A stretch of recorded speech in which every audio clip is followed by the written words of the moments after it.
يا حلوين، ازيكم؟ عاملين ايه؟ يا رب تكونوا دايما بخير وفي افضل حال. اهلا بكم وفيديو جديد من حكايات بنات. فيديو النهارده هيكون متعب بالنسبه ليا جدا، وهيكون بالنسبه لكم طويل شويه علشان هرتب فيه حاجات كتير جدا. دايما بنشتري حاجات حاجه ورا حاجه ورا حاجه، وطبعا مش بنشيلهم في نفس اليوم يعني في اماكنهم، خاصه حاجات الجهاز دي بتحتاج ان انتي ترتبيها وتظبطيها قبل ما تشيليها وكده.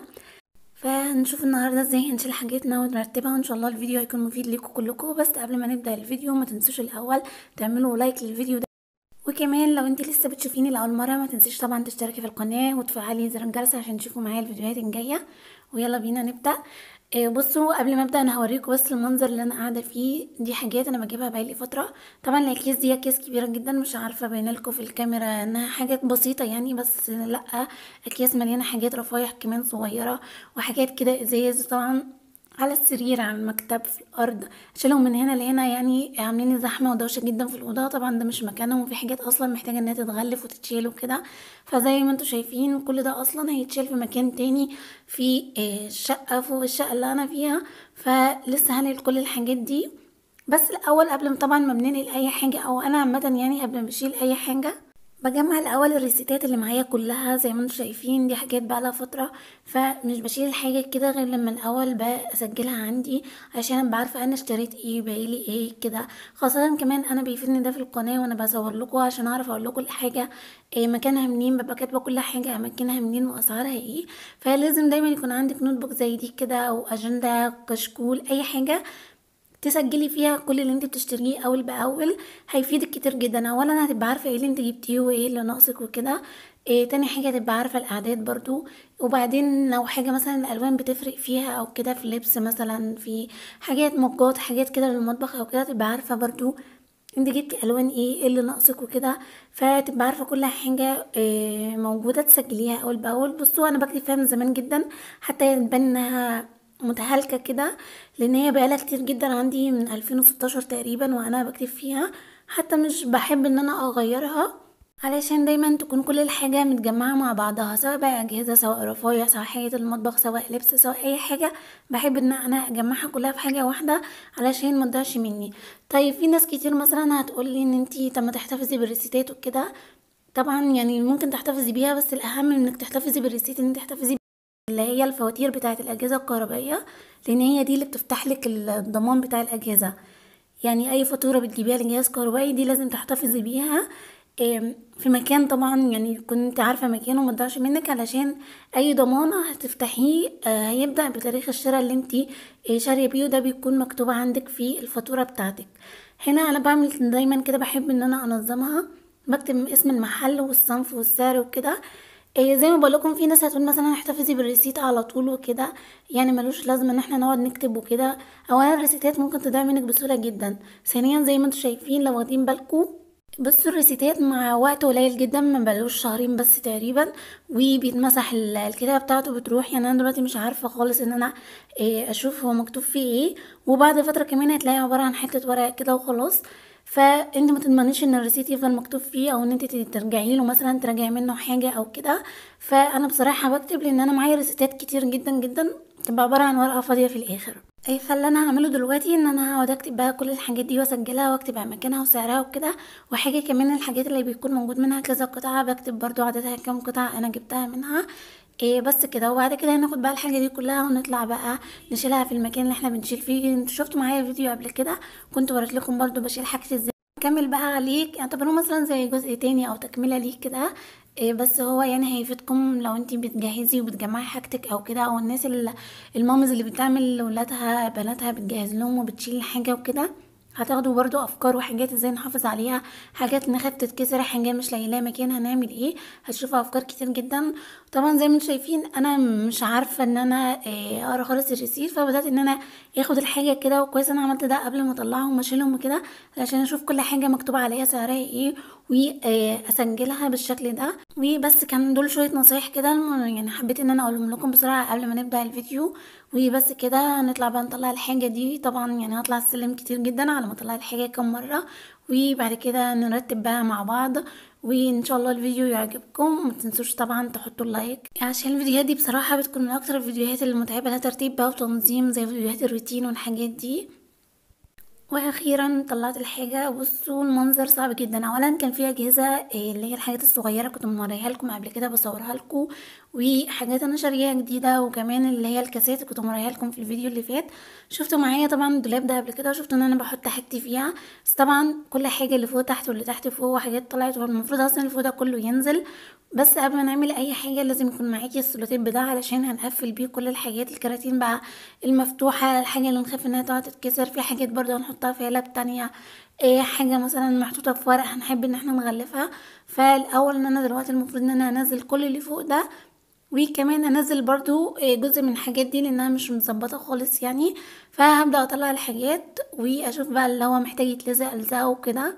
طبعا انا بالنسبه لي الموضوع بيكون صعب شويه، لان انا يعني كل فتره بطلع حاجه بصورها لكم وكده، وارجع ان انا احطها تاني، فبحتاج ان انا اضطر الزقها تاني. لكن انتوا بالنسبه لكم يعني تعملوا ده مثلا مره واحده، والحاجه خلاص هتتشال في مكانها، فمش هتضطروا ان انتوا تفتحوها تاني او كده. لكن انا طبعا عشان التصوير وكده كل شويه بفتح حاجه بغير مكانها، فبضطر ان انا ارجع ارتب الحاجات تاني وكده. فحبيت برضو ان انا اوريكم وانا بعمل الحاجات دي، علشان اكيد هتستفادوا منها كتير. لو كمان انتي فرحك قرب او كده وبتشيلي حاجتك تعرفي تظبطيها ازاي. حاجه مثلا زي الطقم ده طقم كبير جدا، والعلب دي بتبقى من اخطر العلب، لانها بصوا بتتقفل فوق بعضها كده، فلازم تحطي سلوتيب كتير عليها، لان انت مش هينفع تشيليها من فوق، بس لازم تكون ملزوقه في بعضها. وخاصه ان الطقم ده بيبقى طقم كبير وتقيل قوي، فلازم تظبطيه كويس. انا هنا نزلت الحاجات، بس قبل ما ارص في حاجات انا شفتها معايا لسه جايباها من فتره قريبه. حاجه زي دي مثلا اللي في الاكياس وكده، هقول لكم هنعمل فيها ايه واحده واحده.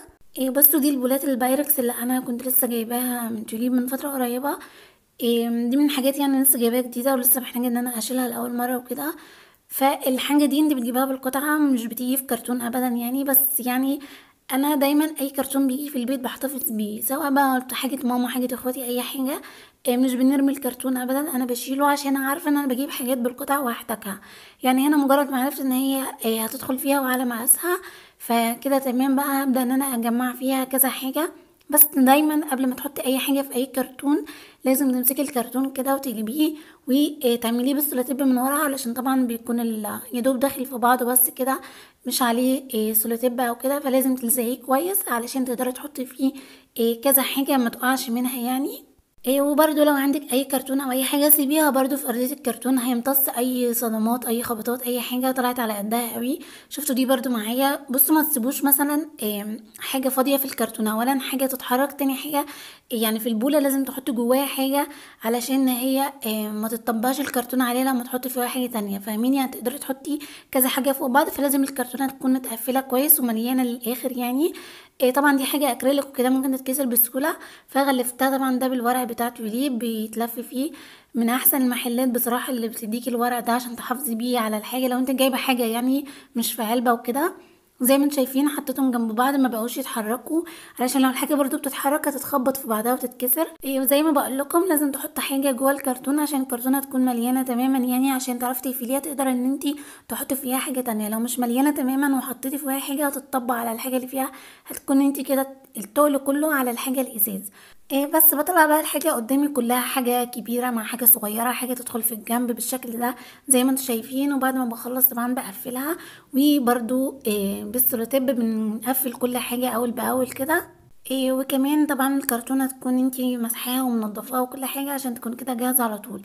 طقم الشوبات ده من احلى الحاجات اللي انا بحبها بصراحة، بس مشكلته معايا ان هو زي ما انتم شايفين جاي على كارت كده، يعني على ورق، مش ان هو محطوط في علبة او كده. فاول حاجه لازم اعملها ان انا اقعد اقفلها الاول بالشكل ده بالسولوتيب، وبعدين اشوف لها اي كرتونه عندي برضو.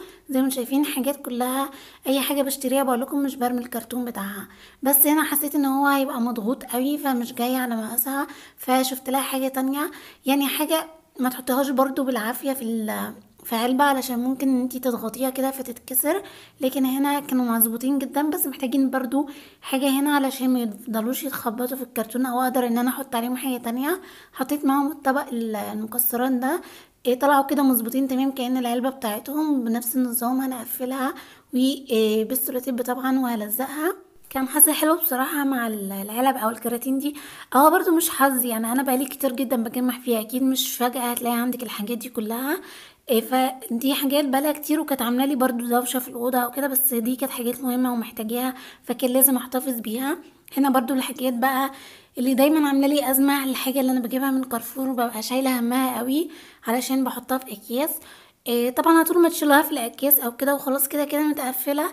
لكن انا كنت حاطه بنفس النظام ده قبل كده، دوائر ازاز اتخبطوا في بعض هم جوه الاكياس، لدرجه ان انا مرضتش افتحهم لان انا كنت بحبهم جدا بصراحه، وكان فيهم شكلين يعني رسمتين. لو لقيت صورتهم هحطهم لكم. مرضتش افتحهم اعرف ايه فيهم اللي اتكسر اصلا من كتر ما هم انا كنت حباهم وزعلت عليهم قوي. فبحطهم كده في علب افضل يعني. وكمان دي بتاعت لبانة ستانلس او حاجة كده، فبيكون معاه القماش بتاعها ده حطيته ما بينهم برضو علشان ان هو اي خبطة او اي حاجة ان هي تمتص القماش والاكياس وكده، يمتص الخبطة. وفي نفس الوقت لو انت هتحطي عليها حاجة تعرفي تحطي عليها، لكن لو هي في اكياس بس كده مش هتعرفي تحطي عليها اي حاجة. دول برضو دوائر شايفين حاطه ما بينهم. طبعا الكيس اللي انا حاطه ده كيس كبير قوي مش كيس رقيق، يعني هيقدر ان هو يحميهم ان هم يتخبطوا في بعض او كده. يعني دي كانت علبه شوبات بتاخد كتير جدا، بس جت على مقاس حاجتين بس هي انقذتني، يعني ان انا حطيت فيها الحاجه دي. مش مهم ان انا ابقى كاتبه عليها حتى الحاجه فيها ايه او كده. كده كده الحاجات الازاز دي بعد كده تتحط ان هي كل الدولاب اللي انا بحط فيه كله ازاز، فمش هحط حاجه مع حاجه، يعني هبقى عارفه كل حاجه فيها ايه.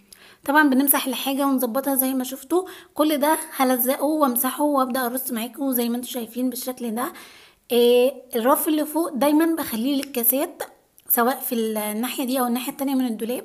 بحط الكاسات، بحط مثلا حتى الكاس او الشوبات التقيله الاول تحت، وبعد كده بحط عليها الحاجات الاخف وكده. طبعا في حاجات رقيقه جدا بخليها اللي هي بتكون على الوش في الاخر خالص زي ما انتم شايفين كده. ده طقم الكاسات الملون اللي كنت بقول لكم في الفيديو اللي فات بتاع كاسات النيش، إن انا كنت جايبه طقم النيش هو بنفس الالوان دي كده. بس انا بصراحه غيرت رايي وقلت احطه في المطبخ افضل عشان الوانه كتيره وكده يعني. زي ما شايفين كل اطقم الخشاف الحاجات دي رقيقه قوي، انتوا مش متخيلين كرتونه رقيقه وخفيفه قوي، ما ينفعش انا احط تقل عليها، فبخلي دايما الحاجه الخفيفه لفوق. والحاجات كمان الكاندي جار والحاجات دي من الحاجات برضو اللي عامله لي ازمه انها حاجات خفيفه. ما ينفعش ان أنا احط حاجه فوق حاجه، لازم تكون هي اللي على الوش دايما. والحاجات بتاعه التقديم دي برضو، فدايما خلي الحاجات الخفيفه مع بعضها. وانتي عارفه طبعا حاجه تقيله مع حاجه خفيفه او كده، التقيل تحت ويكون الخفيف فوق. زي ما انتم شايفين برضو اللي هو الاسترتش البابلز ده بيبقى من الحاجات الحلوه جدا، انت ممكن تلفي بيها اي ازاز او كده مش لاقيه له مكان مؤقتا بتحطيه بالشكل ده. هنا برضو كان طبق فاكهه من كارفور فحطيته برضو كده عشان لسه مش لاقيه له علبه. اول ما يجي قدامي حاجه تنفع ان انا اشيله فيها اكيد هحطه فيها، بس على الاقل يكون بعيد عن ايدي شويه. بدات احط المجات، حاولت بصراحه ان انا استغل كل مكان لان انا عارفه ان اصلا الدولاب ده كان خلاص يعني كومبليت، ما كانش فيه اي مكان انا احط فيه اي حاجه. وانت اصلا شفتوا ان انا كان معايا حاجات كتير طالعه بيها من تحت فكان لازم ان انا احطها. طبعا مش كل حاجه هتدخل هنا، هنشوف هنعمل ايه بعد كده. بس بحاول ما اسيبش اماكن فاضيه عشان عارفه ان الحاجه زحمه، وبعد كده اصلا يعني مش عارفه بعد ما مليت الاماكن دي مش عارفه احط فين. فلازم تستغلوا كل اماكن وكل حاجه، اللي انت كل فتره هتجيبي حاجه هتلاقي نفسك خلاص ما بقاش في مكان تحطي فيه حاجه يعني. فكل حته صغيره كده كنت بستغلها وبحاول ان انا ارتبها صح علشان برضو الحاجه تشيل بعضها وكده.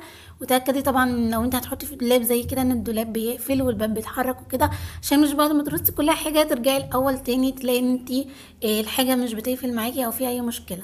طبعا كل الحاجات اللي انا حطيتها مسحتها ولزقتها وخلاص كده تمام، ما عادش اصلا ينفع ان انا احط حاجه هنا كده اتظبط واتقفل تماما. هشوف الناحيه التانية برضو زي ما شايفين بمسح كده على قد ما بقدر. طبعا الارفف دي عاليه جدا، هو انا طويله وكل حاجه بس برضو متشعلقه والكاميرا وتصوير وكده، فبرضو مش عارفه ان انا اخد برضو زي ما تكوني انتي بتعملي من غير ما تكوني بتصوري يعني. فكان في شويه جهد شويه، وكان طويل جدا الفيديو، يعني مش عايزه اقول لكم كان طويل قوي. يعني انا بحاول ان انا اسرع لكم الفيديو واختصر معاكم كده بسرعه علشان برضو ما يبقاش طويل عليكم. حطيت برضو هنا بقيه الكاسات والحاجات برضو اللي هي مش متغلفه كويس او ما لقيتلهاش علب او كده، حطيتها على الوش عشان مش هحط فيها بقى حاجه، خلاص هي هتكون كده اتقفلت.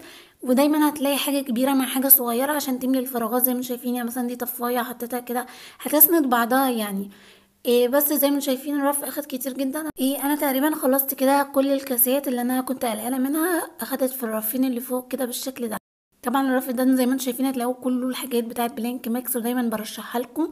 ودي حاجات كنت جايباها برضو جديده من بلينك ماكس، في حوالي 6 أو 7 أطقم او حاجات زي كده من بلينك ماكس. دايما ازازها حلو، برشحها لكم في كل حاجه، كوبايات، طفايات، مجات، اي حاجه هتلاقوها حلوه قوي. برضو مسحت كده اللي مترتب خلاص، والكيس سيبيه زي ما هو، ومسحت عليه بقى وبدأت ان انا ارص بعد كده واحدة واحدة. طبعا انت مش شرط يكون عندك دولاب بتنظمي فيه الحاجة او كده، ممكن تكون كل رف من دولت تعتبريه كأن هو مثلا كرتونة. لو عندك كراتين كبيرة تحطي في كل رف كده كرتونة، تعتبري كل رف كرتونه وترصي فيها بقى زي ما انا برص بالظبط كده. ما تحاوليش تسيبي مكان فاضي علشان الحاجه ما تتهزش وما تتحركش كده. كان في برضو بنات بتسالني نحط مثلا البطاطين او الحاجات دي تحت السرير ولا فوق الدولاب وكده.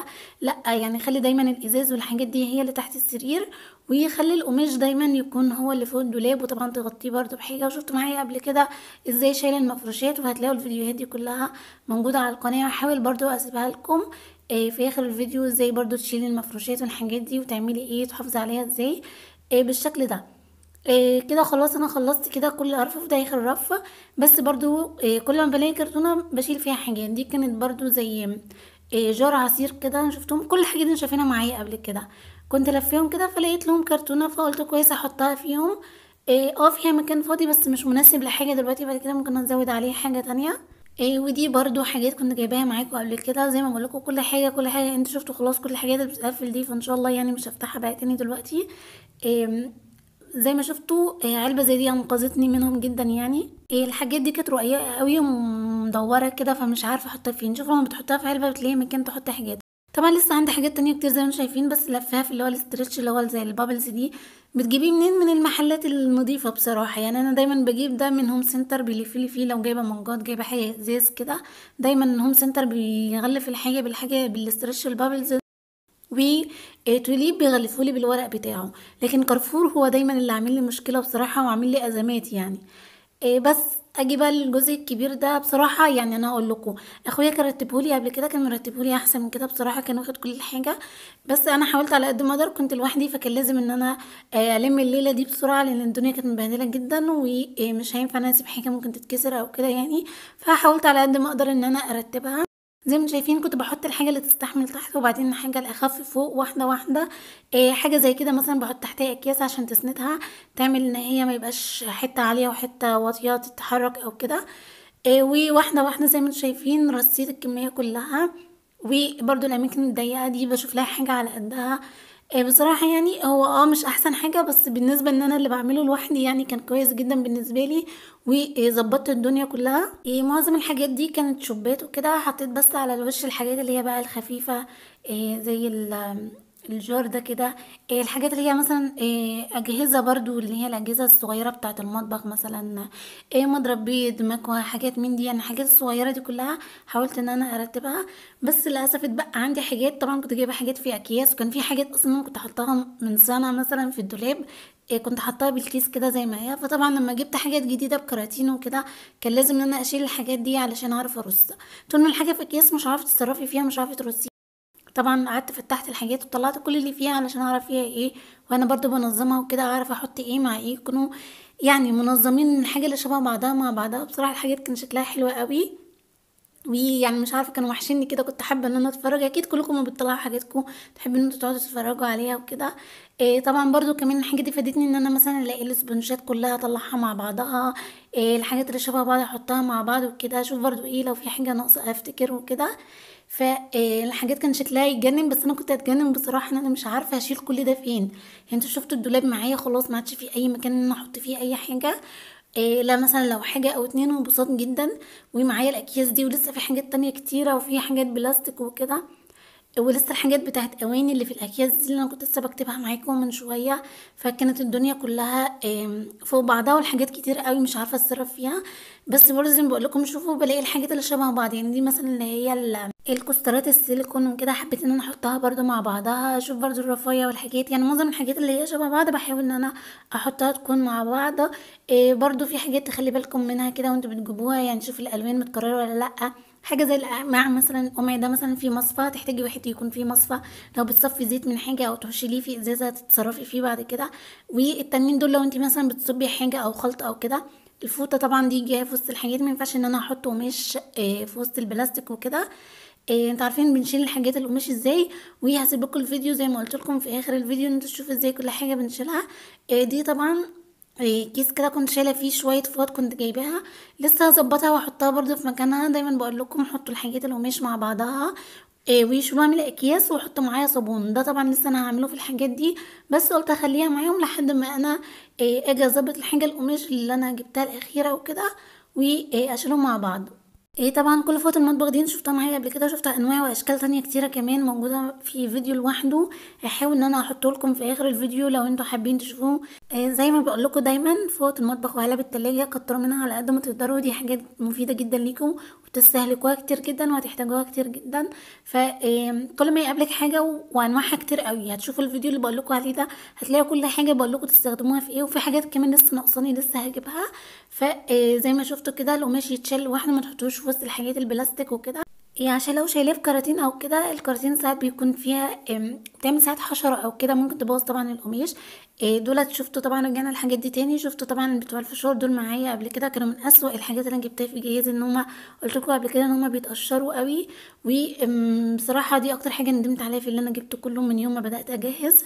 بصوا بقى الحاجات الجميله، الالوان اللي شبه بعضها بتكون حلوه قوي مع بعض. مش شرط تجيبي كل حاجتك بينك. انتوا شفتوا معايا رفايع كتير جدا بالوان كتير جدا يعني.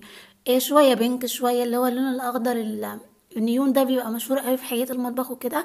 فانت حاولي لما تيجي ترتبي حاجتك ما تحطيش على حسب الاستخدام، حطي على حسب الالوان، هيطلع شكلها حلو قوي زي ما انتم شايفين، كانها لوحه فنيه كده، شكلها حلو قوي. لكن لو هتحطي مثلا انتي مثلا حاجه خضرا مع حاجه بينك او كده، مش هتكون حلوه ابدا يعني. تحسي دايما الدرج مكركب، مهما تحاولي تظبطي هتحسيه مكركب. الحاجات دي طبعا شفتوا يعني نفس البراند. مع ان انا جايبه كل واحده من مكان. يعني معلقه الايس كريم دي كانت من مرشدي من زايد، والمعالق المعياريه دي كانت من محل اسمه مزايا في طنطا. بس يعني لما شفت الحاجة كلها مع بعضها، دي مثلا كانت من ماركة بيم. دي تركي. فلما بتشوف الحاجة بتلاقي دايما، يعني اكيد في الكراتين عندي حاجات تانية لسه لونها بينك والوان تانية وكده. فده جزء من الحاجات يعني بوريها لكم. لو حطيتهم في درج واحد مع بعض كلهم، هيكون شكلهم حلو ومرتب اكتر من ان انت تحطي كذا لون مع بعض. الحاجات البيضة مع بعضها، الحاجات الخشب مع بعضها، الحاجات اللي استانلس مع بعضها، الحاجات البينك مع بعضها. بالشكل ده هتلاقي كل حاجة مرتبة. طبعا هنا كان في حاجات ازاز، ما كانش ينفع برضو ان انا اسيبها بالاكياس، كان ممكن الكيس يقع وتتكسر وكل حاجة. فزي ما شايفين برضو الاسترتش ده، حاولت ان انا الفهم كده الاول علشان برضو اي خبطة او اي حاجة ما يتكسروش، ويكونوا برضو كلهم في مكان واحد مع بعض بالشكل ده. وبعدين بصوا حطيتهم في اللي هو بتاع الدرع اللي بنغسل فيه الرز كده، علشان برضو ما يتخبطوش او كده. لو عندك دايما دوارق او اي حاجه، حاولي تحطي جواها حاجات، حتى لو برطمانات او كده شيلي جواها حاجات هتحافظ عليها، وفي نفس الوقت هتوفري مكان. شفتوا طبعا الكرتون دي صغيره جدا. كانت طبق فاكهه او حاجه زي كده. بس الرفيع دي بسيطه قوي وكلها حاجات رفيعه. الافضل ان انا كنت احطها في كرتونه واحده كبيره او كده تحت السرير او كده. بس انا بقول لكم ما عادش عندي مكان احط فيها اي حاجه في الاوضه دي خلاص. يعني هو الدولاب وتحت السرير وشوفونيره وكده.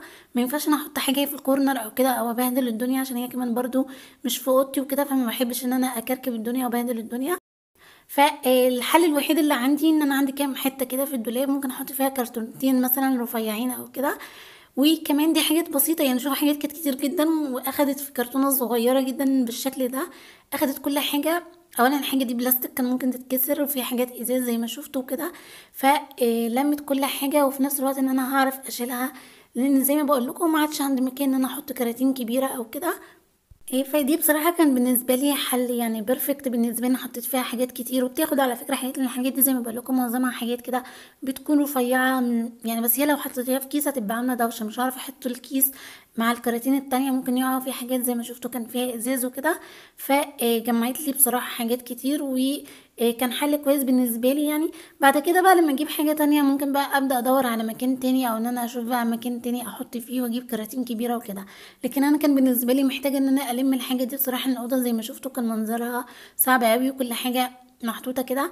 طبعا البصلة دي من ساعة ما طلعتها وهي مضايقاني جدا، مش لاقيه لها اي مكان. ودي برضو كانت علبة برضو بتاعت طعم شوبات كده، حطيت فيها برضو، اخدت برضو كمية كويسة. زي ما بقول لكم حاجات صغيره بس هي كتيره، يعني ما تعرفيش تحطيها كده لوحدها، لكن لما تحطيها في كرتونه بتكون افضل يعني. زي ما شايفين اخدت، والحاجه كمان مش بتتحرك انها تتخبط في بعضها وكده.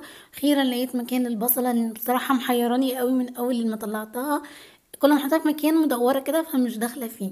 بس يعني لميت الدنيا كلها الحاجات دي في حاجات بسيطه، وطبعا بالسلاتيب وبلزقها. كان باقي كام حاجه كده كبيره، كان عندي كرتونه تحت السرير كان باقي فيها يعني سيكه كده، حاولت ان انا ادخل حاجات في قلب بعضها وكده، خاصه في البلاستيكات لما بتحطي الحاجه في قلب بعضها وكده بتوفر مكان وكده. خلصت الاتنين دول ولزقتهم، ولمولي معظم الرفايع اللي شفتوها كانت في اكياس كتير جدا، اتلمت في حاجات بسيطه قوي. طبعا مش دي كل الرفايع اللي عندي، شايفين معايا كراتين كتيره قبل كده في الرفايع، بس دولت الحاجات اللي انا جبتها مؤخرا يعني. علب الفشار دي طبعا زي ما انا قلت لكم قبل كده بتتقشر وكده، فحبيت ان انا احطها في كيس برضو علشان انا متخليهاش تتخبط في حاجه وتتقشر اكتر من كده وتتبهدل. الترتيب ده برضو خلاني ان انا اطلع الحاجات اللي شبه بعضها مع بعضها، يعني الاسبنشات دي كلها خليتها مع بعض، كل واحده كانت من مكان بس خليتهم مع بعض. زي ما قلت لكم شايفين انا عامله في الدوائر حاطه جواها حاجات علشان تحافظ على بعضها. طبعا لو عندك برطمانات او حاجات كبيره حط جوه الحاجه حاجه، هتوفر لك مكان جدا وهتحافظ على الحاجه. لو انت خايفه حاجه تتكسر او كده ممكن برضو تلفيها في قماش، او تلفيها في فوطه مطبخ، او تلفيها في اي حاجه لو انت خلاص بتنقلي حاجتك يعني، وتحطيها جوه حاجات من دي عشان ما تتكسرش، وخاصه في الحاجات الكريستالات والحاجات دي يعني هتقدري تحافظي عليها كده. خلاص بص انا حطيتهم في كرتونتين رفيعين جدا وصغيرين، لقيت لهم مكان بالشكل ده زي ما انتم شايفين كده. خلاص ان انا مش هقدر احط اي حاجه تاني في الدولاب ده. كده كل حاجه خلاص زي ما انتم شايفين، دي اخر حاجه هتتحط، ومش هينفع ان انا احط حاجه تاني. وتقريبا الاوضه دي خلاص يعني ما عدتش بقى هدخلها تاني ولا احط فيها حاجه، لان كده خلاص كل حاجه تمام. هبدا بقى بعد كده اي حاجه اجيبها ان انا احاول بقى ان انا ادور لها على مكان من الاول، علشان كده كل الاماكن اللي كانت عندي خلصت.